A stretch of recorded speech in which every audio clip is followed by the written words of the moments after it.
નમસ્કાર, પ્રણામ મિત્રો. જય માતાજી, જય શ્રી કૃષ્ણ. મિત્રો, આજની વાત ખૂબ સરસ છે, સમજવા જેવી છે. તો નમ્ર વિનંતી કરું છું કે છેલ્લે સુધી સાંભળશો. તો ચાલો શરૂ કરીએ આજની વાત. નામ એનું શ્યામા, પણ કાળી તો એવી કે એને શ્યામા કહેવી એ શ્યામ રંગનું અપમાન ગણાય. કોલસો કે ડામર એની આગળ ઉજળો લાગે. બાકી બધી વાત એ ગુણવાન. પણ આ જગતમાં ગુણવાનની કિંમત ક્યાં છે? કિંમત માત્ર રૂપવાનની હોય છે. શ્યામાનો ચહેરો નમળો પણ ન હતો. ઘણીવાર કાળી ત્વચા ધરાવતી છોકરીઓ નમળી હોવાના કારણે કામણગારી લાગતી હોય છે. બ્લેક બ્યુટી વિશેષણ આના પરથી તો આવ્યું છે. એ જન્મી ત્યારે એની મા મોહેથી આવું વાક્ય નીકળી ગયું હતું. અરે રે ભગવાન, તે આવી કદરૂપી દીકરી મને શા માટે આપી? આના કરતા તો મરેલી દીકરી આવી હોત તો સારું હતું. નાનકડી શ્યામાને કોઈ રમાતું પણ ન હતું. ઘરે કોઈ મહેમાન આવે તો એના ભાઈને વહાલ કરે, રમાડે, ગાલ ઉપર બચી કરે. પણ શ્યામા એમની પાસે જાય તો મહેમાનો મોં ફેરવી લે. સહેજ મોટી થઈ ત્યારે પછી શ્યામાને સમજવા માંડ્યું કે એને બધા નફરત કરે છે. પડોશમાં એની એક પણ સહેલી ન હતી. શાળામાં એની બાજુમાં બેસવા કોઈ તૈયાર ન હતું. પરીક્ષામાં એ સાચા જવાબો આપતી તો પણ એની સૌથી ઓછા માર્ક્સ આપવામાં આવતા. મમ્મી એને જોઈને રડી પડતી અને પપ્પા એને જોઈને નિશાસો નાખતા. બંનેની ચિંતા એક સમાન હતી. અમારી આ ગુણિયલ દીકરી માટે કોઈ તો મૂર્તિઓ ભગવાને ઘડી રાખ્યો હશે ને, કે પછી શ્યામા જીવનભર કુંવારી જ રહી જશે. મા બાપની ચિંતા સાજી પડી હતી. શ્યામા કોલેજમાં આવી ત્યારે એણે જોયું કે લગભગ તમામ છોકરીઓને બોયફ્રેન્ડ હતા. માત્ર શ્યામા જ એવી હતી જેની સાથે વાત કરવા માટે કોઈ છોકરો રાજી ન હતો. એક દિવસ એ બીમાર હોવાથી કોલેજમાં આવી શકી ન હતી. બીજા દિવસે એણે એની બાજુમાં જ બેસતા કંદર્પને કહ્યું, ગઈકાલે ફિઝિક્સના લેક્ચરમાં પ્રોજાનીએ શું ભણાવ્યું હતું? ઇલેક્ટ્રોમેગ્નેટિક ફિલ્ડ વિશે કંદર્પે રક્ષાપૂર્વક જવાબ આપ્યો. મને તારી નોટ આપીશ ને? મેં જ નોટ ઉતારી જ નથી. બીજા કોઈની પાસે મેળવી લેજે. કંદર્પે વાતને ટૂંકાવી દીધી. 2 લેક્ચર પત્યા પછી અવની પટેલે આવીને એ જ કંદર્પ પાસે એ જ વિષયની નોટ્સ માંગી. શ્યામાના પ્રચંડ આઘાત વચ્ચે કંદર્પ અવનીને પોતાની બુક આપી પણ દીધી. ધીમે ધીમે શ્યામાને સમજાતું રહ્યું કે એ બીજા લોકો માટે અનવોન્ટેડ પર્સનલ છે. પોસ્ટમેન ટપાલ નાખવા માટે ઘરે આવતો ત્યારે જો શ્યામાની નાની બહેન રૂપા બારણું ઉગાડે તો પોસ્ટમેન એની સાથે હસીને 2-5 મિનિટ સુધી વાત કરી લેતો હતો. પણ ભાગ્યવશાત જો શ્યામા ટપાલ લેવા જતી તો પોસ્ટમેનનું મોં ઉતરેલી કઢી પીવાઈ ગઈ હોય એવું થઈ જતું.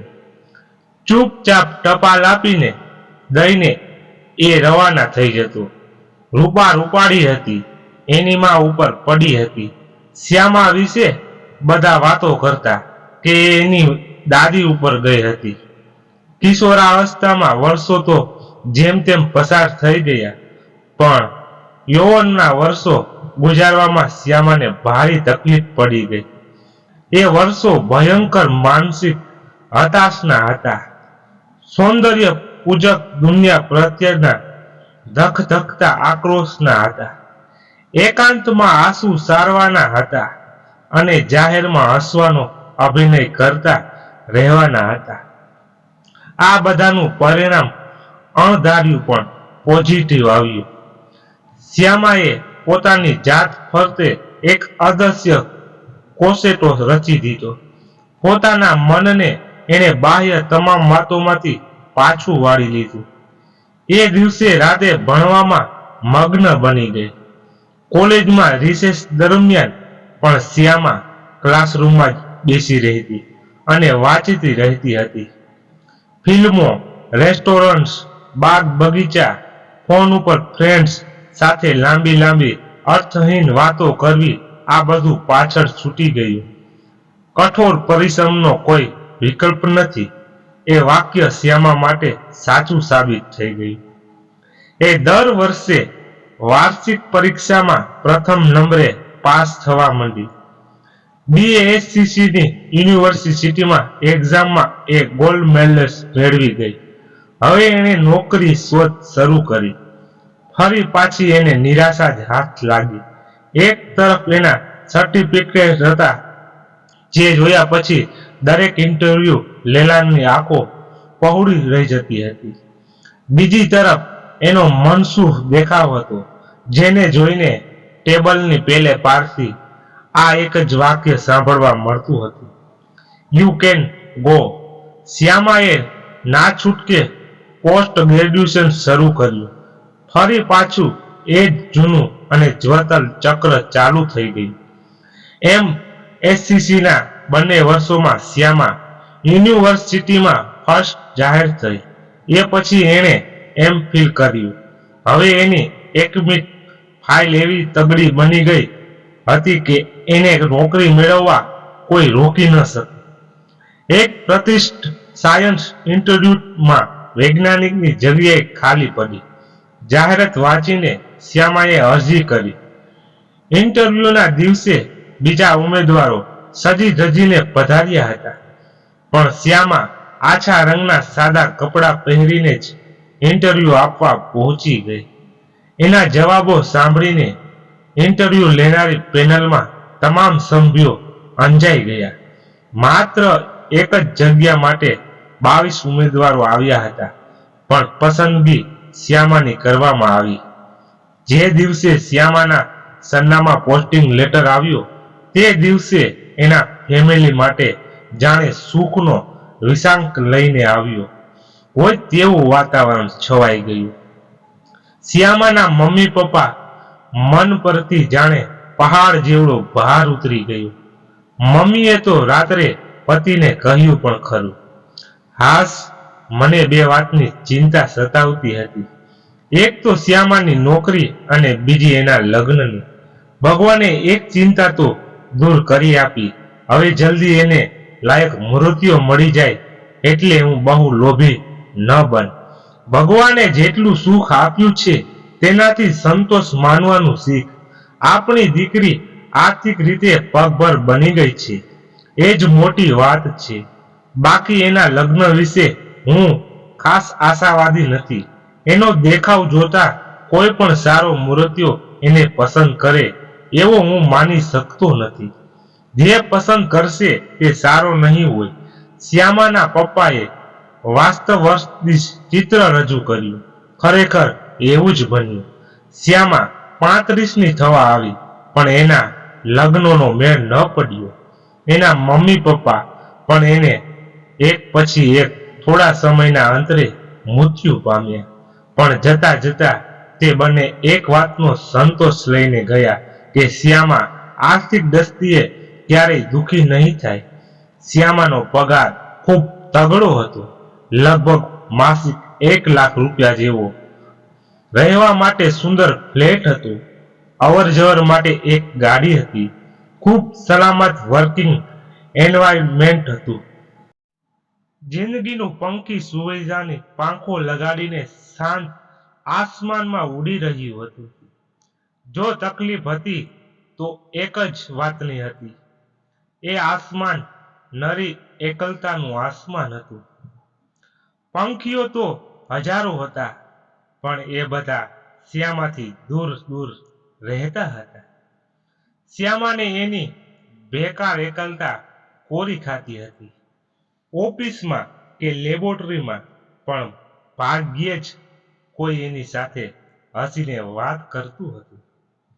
અને જ્યારે તે ઘરે આવતી ત્યારે તો જાણે આખી પૃથ્વી પર એ જ એકલી હોય તેવું લાગતું હતું. ટીવી સામે પણ કોઈ ક્યાં સુધી બેસી શકે? શ્યામા બુદ્ધિશાળી તો હતી જ, ઉપરાંત વિજ્ઞાન ભણેલી હતી. ઊંડા વિચારના અંતે તેણે નિર્ણય કરી લીધો, એક બાળક હોય તો મને સથવારો મળી રહે. બાળક દત્તક નથી લેવું, એમાં વળી મારી કુરૂપતા કદાચ આડી આવે, પણ જો મારી પોતાની કુખે જન્મેલું બાળક હોય તો અવશ્ય તે મને નફરત નહીં જ કરે. જગતમાં એવું નથી સાંભળવા મળ્યું કે જનેતા કદરૂપી કે કાળી હોવાના કારણસર એના સંતાને એનો ત્યાગ કરી દીધો. મારા મમ્મી પપ્પાએ પણ મને હૃદયથી ચાહી જ હતી ને. Blood is always thicker than water. Shyama એક અદ્યતન IVF સેન્ટરમાં પહોંચી ગઈ. ત્યાંના ડોક્ટરને મળીને એણે વિનંતી કરી, I want to have a test tube baby. મારે IVF ટ્રીટમેન્ટ કરાવવી છે. હું અનમેરિડ છું, પણ મેં વકીલની સલાહ લઈ લીધી છે. હું મારા બાળકને જન્મ આપી શકું છું. ડોક્ટરે સારવાર શરૂ કરી દીધી. પ્રથમ 2 સાયકલ્સ નિષ્ફળ ગઈ. ત્રીજા મહિને પોઝિટિવ રિઝલ્ટ મળી ગયું. શ્યામાને પ્રેગ્નન્સી રહી ગઈ હતી.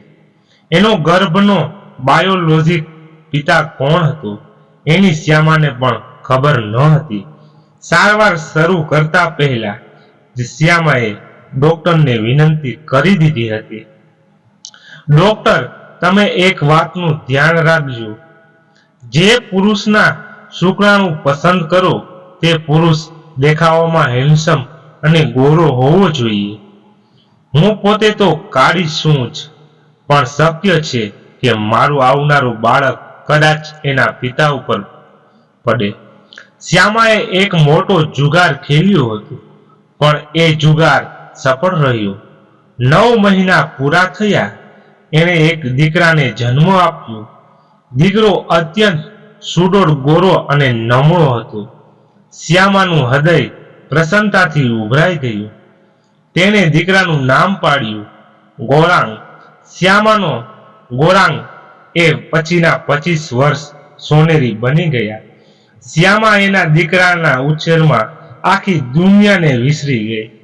ગૌરાંગ પણ શ્યામાને એટલું બધું ચાહતો હતું કે શ્યામા પોતાની કદરૂપતાને ભૂલી ગઈ. એનું તો આખું જીવતર પલટાઈ ગયું. સમય વિચારોની ગતિથી ઉડવા લાગ્યો. શ્યામાએ ગૌરાંગને ઉચ્ચ શિક્ષણ આપ્યું.